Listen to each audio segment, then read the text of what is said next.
ഇപ്പോൾ അഷ്കർ അലി കരിമ്പ നമുക്കൊപ്പം ചേരുന്നു. അഷ്കർ അലി കരിമ്പ, റിമാൻഡിന്റെ ഡീറ്റെയിൽസ് നമുക്ക് എന്തെങ്കിലും ലഭ്യമായിട്ടുണ്ടോ? PV അൻവറിനും ഒപ്പമുള്ള 4 പ്രവർത്തകർക്കും റിമാൻഡാണ് മജിസ്ട്രേറ്റ് വിധിച്ചിരിക്കുന്നത്. മഞ്ചേരി സബ് ജയിലിലേക്ക് പോകുമെന്നുള്ളത് ഏറെക്കുറെ ഉറപ്പായി. എത്ര ദിവസത്തേക്ക് എന്നുള്ളതിന്റെ ഡീറ്റെയിൽസിലേക്ക് കടക്കാറായോ?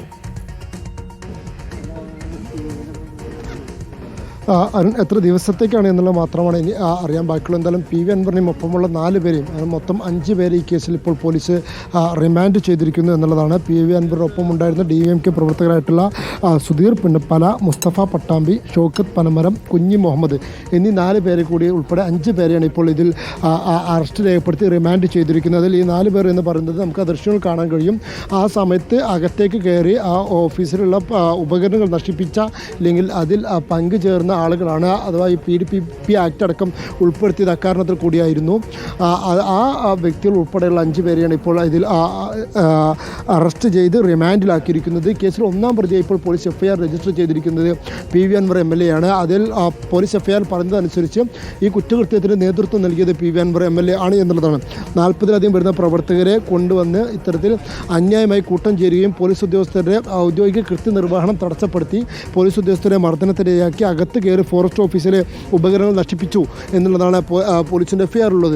അതുകൊണ്ട് തന്നെയാണ് ഗുരുതരമായ വകുപ്പുകൾ ചുമത്തിക്കൊണ്ടുകൂടി ഇപ്പോൾ PV Anwar MLA police arrest ചെയ്തിരിക്കുന്നത്. കൃത്യമായും നിയമ നടപടി നേരിടേണ്ട ഒരു വിഷയം തന്നെയാണ് അത് എന്നുള്ള കാര്യത്തിൽ യാതൊരു സംശയമില്ല. പക്ഷേ ആ നിയമ നടപടി ഇപ്പോൾ PV അൻവർ രാഷ്ട്രീയമായി വലിയൊരു ആയുധമായി മാറിയിരിക്കുന്നു എന്നുകൂടി വേണം കരുതാൻ.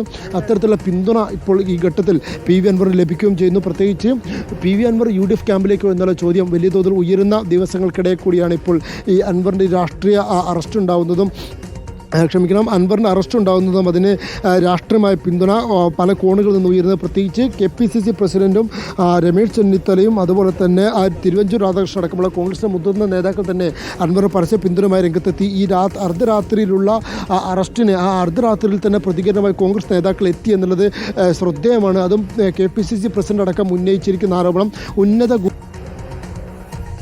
രമേശ് ചെന്നിത്തല പറഞ്ഞു വെക്കുന്നത് ഭരണകൂട ഭീകരതയാണ് എന്നുള്ളതാണ്. അതായത് PV അൻവർ എന്താണോ പറഞ്ഞു വെച്ചത് അതേ വാക്കുകളെ തന്നെ അതേ ആശയത്തെ തന്നെ കോൺഗ്രസ് നേതാക്കൾ ഉന്നയിക്കുമ്പോൾ സ്വാഭാവികമായും അതിൽ ഒരു ഐക്യപ്പെടൽ ഉണ്ടായിരിക്കുന്നു. അങ്ങനെയെങ്കിൽ കഴിഞ്ഞ ദിവസങ്ങളിൽ അൻവറിൻ്റെ ജനകീയ യാത്രയിൽ നിന്ന് മുസ്ലിം ലീഗ് നേതാക്കളും കോൺഗ്രസ് നേതാക്കളും ഒരു ഘട്ടത്തിൽ വാർത്തയതിന് പിന്നാലെ പിൻവാങ്ങിയെങ്കിൽ പോലും ഈ രാത്രിയിലെ അറസ്റ്റോടുകൂടി ആ അകൽച്ച മാറ്റിവെച്ച് അൻവറിൻ്റെ പരസ്യ പിന്തുണയുമായി തന്നെ കോൺഗ്രസ് നേതാക്കൾ എത്തുന്ന രീതിയിലേക്ക് രാഷ്ട്രീയ സാഹചര്യം മാറിയിരിക്കുന്നു എന്നുള്ളതാണ്. അങ്ങനെയെങ്കിൽ വരും ദിവസങ്ങൾ നാളെ അടക്കം പ്രതിപക്ഷത്തുള്ളവരടക്കം ഇത് ഏറ്റുപിടിക്കുമെന്നാണ് PV അൻവറും കണക്ക് കൂട്ടുന്നത്. അറസ്റ്റിൻ്റെ തൊട്ട് മുമ്പുള്ള മണിക്കൂറുകളിൽ അത്തരത്തിൽ UDF നേതാക്കളുമായിട്ടടക്കം PV അൻവർ ഇത്തരത്തിൽ ഫോൺ വഴി ബന്ധപ്പെട്ട് സംഭാഷണങ്ങൾ നടത്തിയിരുന്നു, ചർച്ചകൾ നടത്തിയിരുന്നു എന്നാണ് നമുക്ക് ലഭിക്കുന്ന വിവരം. അങ്ങനെയെങ്കിൽ വരും ദിവസങ്ങളിൽ നാളെ UDFിൻ്റെ ഭാഗത്തു നിന്നുള്ള ശക്തമായ പ്രതികരണങ്ങളുണ്ടാവും. അത് അവസാനം ചെന്ന് കലാശിക്കുക ഒരു പക്ഷേ PV അൻവറിൻ്റെയും അൻവറിൻ്റെ ഒപ്പമുള്ളവരുടെയും UDFിൻ്റെ രാഷ്ട്രീയ പ്രവേശനത്തിലേക്കായിരിക്കുമോ എന്നുള്ളതാണ് ഇനി കാത്തിരുന്ന് കാണേണ്ട ഒരു ചോദ്യം. രണ്ടാമത്തേത് അൻവറിൻ്റെ ഇനിയുള്ള ദിവസങ്ങൾ എങ്ങനെയായിരിക്കും? ഇന്ന് ജാമ്യാപേക്ഷ സമർപ്പിക്കില്ല അല്ലെങ്കിൽ ജാമ്യത്തിന് ശ്രമിക്കില്ല എന്നുള്ള കാര്യം കോടതിയിൽ എത്തുന്നതിന് തൊട്ട് മുമ്പ് തന്നെ അൻവർ വ്യക്തമാക്കിയിരുന്നു. എന്നാൽ നാളെ PV അൻവർ കോടതി MLA എന്ന നിലയിൽ പ്രത്യേക പരിഗണന അൻവറിന് ലഭിക്കും എന്നുള്ളത് കാത്തിരുന്ന് കാണണം. പ്രത്യേകിച്ച് 17-ാം തീയതി നിയമസഭ ആരംഭിക്കാൻ പോവുകയാണ്. നിയമസഭാ സമ്മേളനത്തിന് പങ്കെടുക്കാതെ അറസ്റ്റ് ജയിലിൽ തുടരുന്ന ഒരു സാഹചര്യം MLAക്ക് ഉണ്ടാകില്ല എന്നുള്ളത് തന്നെയാണ് MLAയുടെ ഒപ്പമുള്ളവരടക്കം കണക്ക് കൂട്ടുന്നത്. ഇന്ന് അറസ്റ്റിന് വഴങ്ങുമ്പോൾ പോലും PV അൻവർ കൃത്യമായൊരു പ്രതികരണങ്ങളൊക്കെ തന്നെ ഏറ്റവും കൂടുതൽ ഉയർന്നു നിന്നത് രാഷ്ട്രീയം തന്നെയാണ്. മുഖ്യമന്ത്രിയും അതുപോലെ തന്നെ മുഖ്യമന്ത്രി പൊളിറ്റിക്കൽ സെക്രട്ടറിയും ADGP അജിത് കുമാറും അടക്കമുള്ളവർ സംയുക്തമായി ചേർന്ന് നടത്തിയ ഗൂഢാലോചനയുടെ ഭാഗമാണ് തൻ്റെ അറസ്റ്റ് എന്നാണ് PV അൻവർ ഉന്നയിച്ചിരിക്കുന്ന ആരോപണം.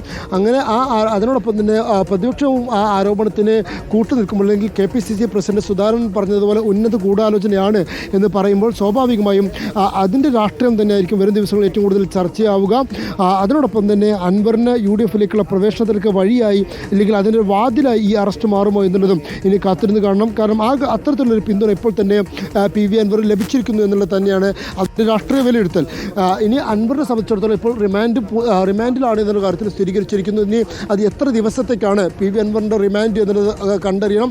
അതുപോലെ തന്നെ PV അൻവറിനെ ഇവിടെ നിന്ന് കൊണ്ടുപോകാൻ പോകുന്നത് മഞ്ചേരി സബ് ജയിലിലേക്കാണ്. മഞ്ചേരി സബ് ജയിലിലായിരിക്കും PV അൻവറിൻ്റെ ജയിൽവാസം ഉണ്ടാവുക. അത് എത്ര ദിവസത്തോളം നീളുമെന്നുള്ള കാത്തിരുന്ന് കാണാൻ രണ്ടാമത്തേത് റിമാൻഡ് റിപ്പോർട്ട് റിമാൻഡിൽ പോലീസ് സമർപ്പിച്ചിരിക്കുന്ന വിവരങ്ങളും ഏറ്റവും പ്രധാനമുള്ളതാണ്. പ്രത്യേകിച്ച് പി വി അൻവറിനെതിരെ നേരത്തെ തന്നെ നിരവധി കേസുകളുണ്ട്.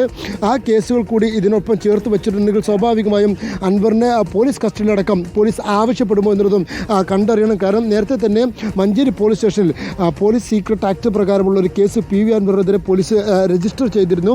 അതിൻ്റെ അന്വേഷണം മലപ്പുറം അഡീഷണൽ എസ് പിയുടെ കീഴിലുള്ള ഒരു പ്രത്യേക സംഘം തന്നെ ആ കേസ് അന്വേഷിച്ച് വരികയാണ്. അങ്ങനെയെങ്കിൽ ആ കേസിൻ്റെയൊക്കെ ഭാഗമായി ആ തെളിവെടുപ്പിന് അല്ലെങ്കിൽ ചോദ്യം ചെയ്യലിനൊക്കെ തന്നെ വിവരങ്ങൾ ശേഖരിക്കുന്നതിനൊക്കെ തന്നെ അൻവറിനെ പോലീസ് കസ്റ്റഡിയിൽ ആവശ്യപ്പെടുമോ എന്നുള്ളത് ഒരു നിർണായക ചോദ്യമാണ്. എന്നാൽ നാളെ ജാമ്യാപേക്ഷയുമായി വീണ്ടും പി വി അൻവർ കോടതിയിലേക്ക് എത്തുമ്പോൾ ഒരു നിയമസഭാ അംഗം എന്നുള്ള രീതിയിൽ കോടതിയിൽ നിന്നും പി വി അൻവറിന് ലഭിക്കുമോ, അല്ലെങ്കിൽ രാഷ്ട്രീയമായിട്ടാണുള്ളതാണ് തൻ്റെ അറസ്റ്റ് എന്നുള്ള അൻവറിൻ്റെ ആരോപണത്തെ കോടതി പരിഗണിക്കുമോ എന്നുള്ള കാര്യങ്ങളൊക്കെ തന്നെ നാളത്തെ കോടതിയിലും നിർണായകമാകും. വലിയൊരു രാഷ്ട്രീയ നിലപാടുകളുടെ മാറ്റത്തിൻ്റെ കൂടി ദിവസമായി ഈ അറസ്റ്റ് മാറിയിരിക്കുന്നു. പ്രത്യേകിച്ച്